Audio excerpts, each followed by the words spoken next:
first conversation tonight goes straight to the business case for diversity. To guide this conversation, once again, please welcome Shireen. And joining her is someone who has operated at the highest levels of international diplomacy and defense. She led NATO partnerships, managing one of the world's most complex multilateral relationships. She knows what many are still catching up to. Diverse teams don't just perform better on paper, they win in the real world. Ladies and gentlemen, please welcome Marisa Gerards, Ambassador of the Kingdom of the Netherlands to India, Nepal and Bhutan.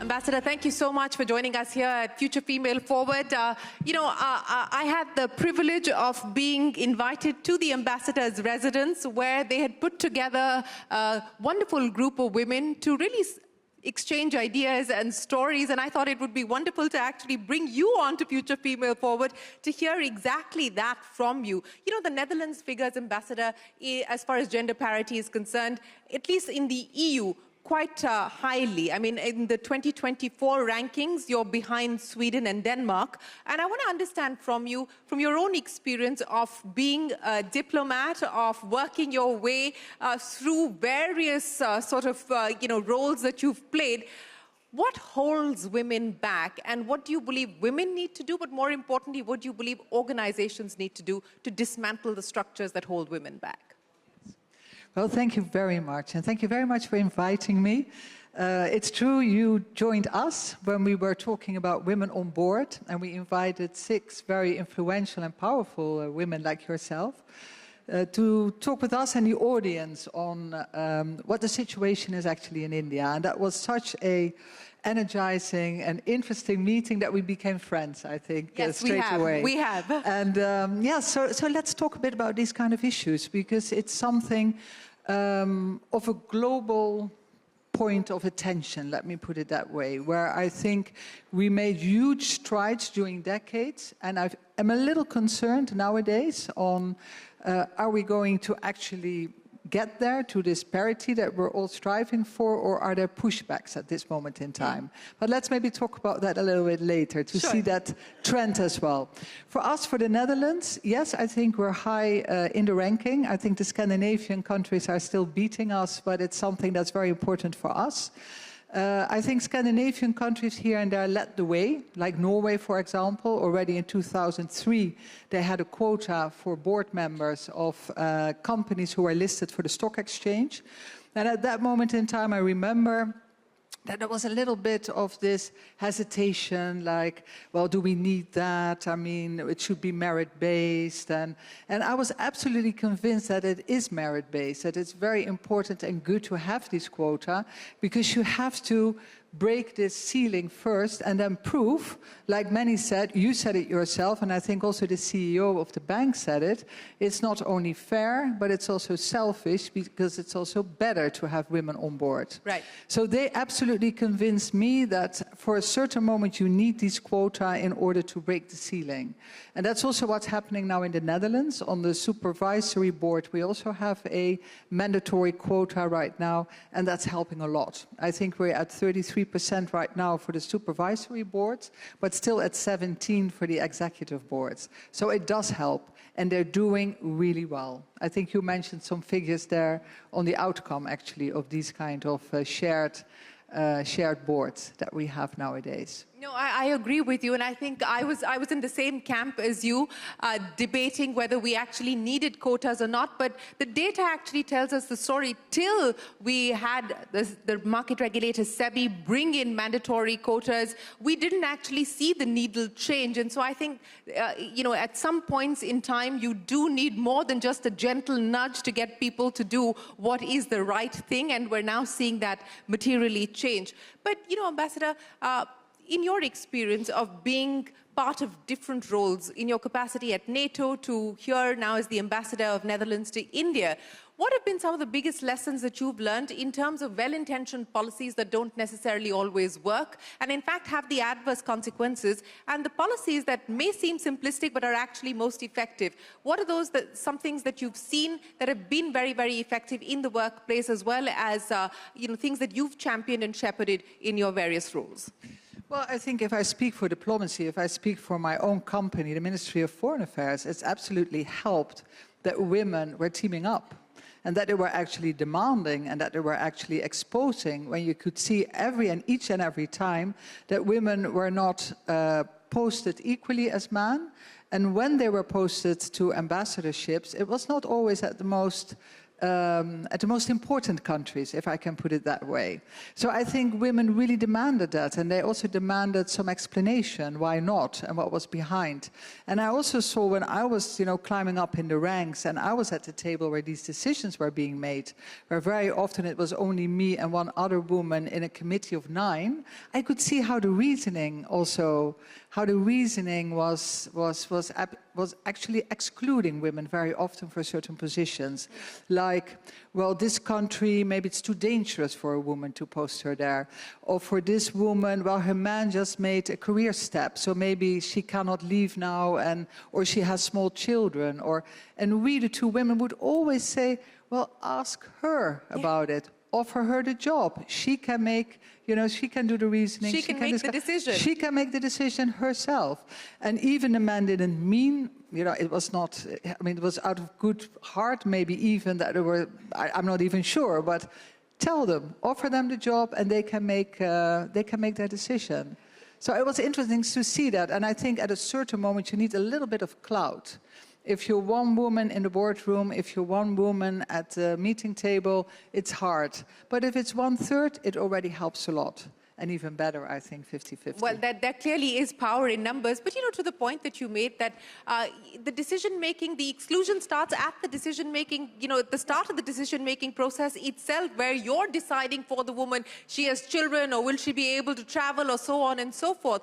But I want to also flip this to a conversation that I recently had with a woman leader who said that very often women tend not to raise their hands as well. One, because, there's the perfection penalty. You think you're not good enough for the job. And 2, the judgment and scrutiny often hold women back from asking what they rightfully believe is owed to them or is deserved to them. Have there been instances where you've raised your hand and said, well, no, I can do the job and it should come my way? Well, yeah, I do remember as well the moments, because very often when you start your career, you're chosen by men to be their deputy. And that's how you go through the ranks, and that works very well. I very much remember the moment when I was actually offered a job and accepted it, where I was actually more in the place of a man and where I could feel the pushback. This was being the Deputy Director General for Political Affairs. That was very much seen as that's the part of the security part of the House. And I was the first female Deputy DG in that position, and very much so at NATO. We were only with 5 women at the decision-making table, the North Atlantic Council. And only 5 women? 5 women, 25 men. And that is, where really, this is really about life and death. These are decisions that are very important for all of us that are taken at that table. But I could feel then for the first time that I was in a chair where lots of men in my ministry thought it was actually theirs. And there I think you need a strong, straight, posture. Remain always kind, but always be firm as well. And I think at that table, I think it was most interesting of all for me to see how diversity can work. And not only diversity of men and women being at one table discussing these kind of interesting and very important issues for us, but also diversity in background. Because I could see that many people at the table were for their whole life they have been working in security issues. And so the lens through which they looked at certain subjects was very kind of narrow. And I could see that I'd lived in Brazil, where I worked as a young diplomat. I served at South Africa as an ambassador, and just haven't seen the world and the West and NATO from different perspectives was already a kind of diversity that was also needed at the table, I think, where you could bring in other perspectives. So I think diversity is not only men and women, but it's also different backgrounds, different upbringing, sometimes different ethnic background, especially in Europe, where we have so many people who come from other places and who are now part of our society, who I share my nationality with as well. To have them also at the table, at the decision-making table, I think it's not only fair, but let me quote the CEO, also we're selfish. It also makes the decisions better, I think, and our society more integrated, more inclusive. You know, speaking of better decisions, do you think if we had, instead of 5 women at the NATO table along with 25 men, if we had a more balanced equation, the world would be in a better place today? Well, I don't know. I don't know if that's true or not, because I don't think if the outcome would be so 100% different, because I can also see nowadays sometimes when women are at very high positions or are the prime minister or are the president, that not always they make such different decisions, because I think to get to that position you need a certain kind of compromising nature as well to actually reach that position. But still, I do think and I do believe to have that diversity, it does make a difference. It does make a difference. I absolutely believe so.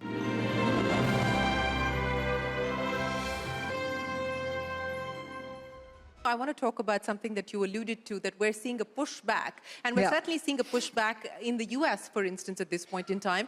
And the worry or the concern is that we're in fact going to retreat. We're going to move further away from the global goals of achieving gender parity. I mean, if you go by the World Economic Forum, anyway, it's 100+ years before we get anywhere close to gender parity. And the worry is that we're going to step back even further. What concerns you about that today?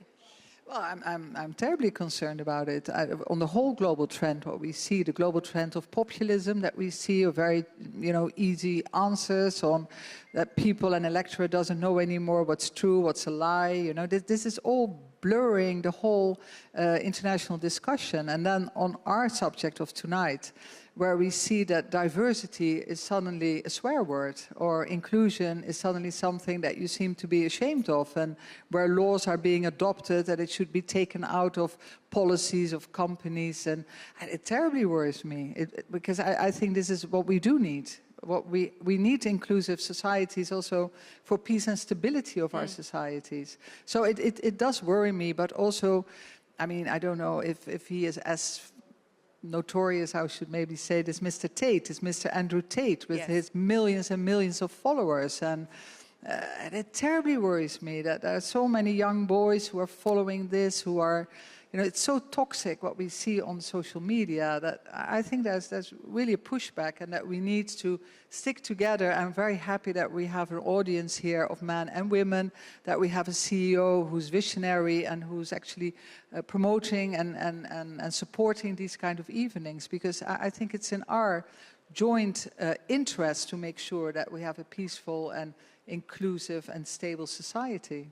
No, so how do we reclaim space, Ambassador, and how do we reclaim space at the table? How do we reclaim voice at the table to ensure that there isn't a retreat, that there isn't a pushback? Is there anything that you believe, I mean, of course, the need to act together is important, but anything else that you believe specifically at this point in time, that both at a government level, at a policy level, as well at a corporation level, that we need to do and prioritize? Yes, well, I think we should look for people who feel the same way, men and women. I think it works much better if you work together with men and women, and that we actually will not shy back for this kind of push of finding, almost using words of inclusion, of diversity, and not shy away. Just be firm and tell our truth as well. And look for discussion, look for debate, and try to understand also where the other reasoning is coming from. What's their fear, where does it come from, this trend? I think I always believe in debates. Maybe that's why I became a diplomat. Yes, that's the only way forward. It is the, I hope it's the way forward, but you know, your experience here in India and what you've learned, what you take away from the India experience that you could perhaps incorporate in the way that you operate in the Netherlands, and similarly, experiences from the Netherlands that you believe India can perhaps learn from. Yeah. Well, I think, first of all, I'm really impressed by India, and I'm very much impressed also by the women that I meet here, because I do realize also when we're looking up the numbers of women in the boardroom, but also percentages women going to university, you know, everything, I feel that I'm a little bit privileged from my background. It was a bit easier for us. So I admire the women that I meet even more, that I meet here in this country. And yesterday, I had a small interview by my Minister of Foreign Affairs together with the ambassador in Uganda, because today is actually the first day of the 16 days of activism. This is the UN campaign that's fighting violence against women. And for 16 days, they will give extra attention to this huge problem around the world, everywhere. And so our minister was talking about the problems in Europe and in our own country. They were asking me about India, we were talking about Uganda, and he was also asking me the same question. What can we learn from India? What's happening in the country where you're posted in? And I said, well, I saw many, I share the concern because I see it's a big problem, but I can also see that there are lots of very good and creative ideas. The one telephone number, 118, where women can call and they will be helped straight away. I see this pink booth. Yes. Of the police, where women can go, where they will meet female police officers, the pink buses in Tamil Nadu that are free for women to travel on, that you give them their own compartment in the metro, because that will help women to be safe in transport, but also as a government, I think, as a society, you send the signal that you don't accept this kind of violence against women, that is actually against the law, like what you did also with your labor laws of equal pay. It's, even if it's not implemented everywhere yet, I think it's a signal of what society, what the rules are and what you accept and what you don't accept. So I thought it was very creative, and I also spoke to so many people. Kiran Bedi, your first police officer, who was once invited to our residence, and she had this great story, and also her campaign on good boys, where she said we should invest in our boys, you know, to teach our boys as well what's acceptable. Yeah. Thank you. This is for her. I will tell her that her. So, and you see, so there's so much happening in this society that gives me a lot of hope and a lot of energy as well. So I could see that my minister was also energized, and he concluded this small video saying, well, I got some really good ideas here. Well, that's good. That's good that the India experience energized your minister. But, you know, I want to understand from your vantage point on the priorities that Netherlands is making. I know health is a big area of focus, and that is something where you've actually done much better than your peers as far as gender parity is concerned. But some of the other areas that the Netherlands is focusing on to bridge the gap, so to speak. Yes, I think in many of these different items where you rate, how gender parity is coming along, I think health is one where we're really doing very well. But actually on economic participation, not so good, and which is kind of interesting. And the fact is that many women work in the Netherlands, but most of them work part-time, like 2 or 3 days, and it's partly because I think our childcare is not so well organized at this moment. It's very, very expensive. But also, I don't know, it's something very interesting. I saw that we even dropped quite some places. Because 15 places. Yeah, how about that? Yes. I was also shocked by it, so thank you for making me Google a little bit and finding out. I was also shocked by it. And because I think if you want to be really at the table, you should work full-time.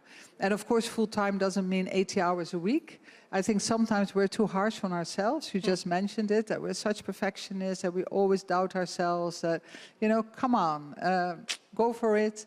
get your priorities right. Also spy a little bit on how women do or how men do it. I thought it was very interesting to be at meeting tables and very often realizing that I did read all the documents for the meeting, and I knew because they were saying things that didn't make sense. But not in the document at all. Not in the document at all. But instead of being totally upset with my male colleagues, I thought maybe I should copy a little bit of their strategy and sometimes just do it a bit more flimsy and be at the meeting table. But have you done that? I've done it. Now and again I've done it, because sometimes you have to balance things in your life, and instead of shying back and think I cannot do it because I want to do it always 100%, it's better to copy a little bit, but of course have your priorities right. Yeah, have your priorities right. Yes, it does require some smart maneuvering and some smart juggling. But, you know, if you were to look back at the time that you spent when you were in university trying to think about what career you would possibly want to take forward, and the concerns or the vulnerabilities that you dealt with then, as someone who's now spent the last 2 decades, 3 decades in public service, what would you tell your younger self? And what would you tell all young women who are looking at getting into the workforce today? To be far more confident.